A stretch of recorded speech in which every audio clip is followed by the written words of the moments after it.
وقعة بشعة تهز أرجاء العصفرة. طيب الحكاية يلا بينا عشان أحكي لك التفاصيل الكاملة في أصل الجريمة. في محافظة الإسكندرية وتحديدا بمنطقة العصفرة تم العثور على جثمان طفل مرمي داخل شكارة. طبعا على طول الناس بدأت إنها تعمل بلاغات والأجهزة الأمنية بدأت تتحرك لمكان البلاغ، وطبعا مع التحقيق وكاميرات المراقبة طبعا تم تفريغها عرفوا إن اللي عمل كده واحدة ست المفروض إنها كانت طالعة ومعاها طفلين، ولما طلعت بالطفلين دول ما نزلتش غير ومعاها طفل واحد.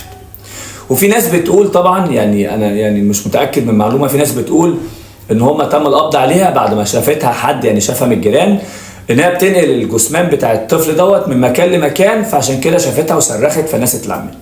وفي ناس تانية بتقول ان الموضوع غير كده خالص، الموضوع ان هي كانت طالعه مع طفلين وفعلا كان في صوت صريخ في الشقه الموجوده فيها ديت، ولكن طبعا في حد كان بيحاول يسكت الطفل دوت، فيعني كان بيهبط دماغه في الحيطه، لما طبعا عرف ان هو مات فحطه في شكاره وساب البيت وجرى. طبعا لسه الاجهزه الامنيه بتحقق في الموضوع، ما اعرفش هو تم القبض فعلا على يعني الست اللي عملت كده او مين اللي عمل كده، مش هنعرف برضو غير الايام الجايه او الساعات الجايه ديت، لان برضو لسه الموضوع في التحقيق. وفي نفس الوقت يعني الوقت برضو هنعرف ايه السبب وايه الدافع للموضوع.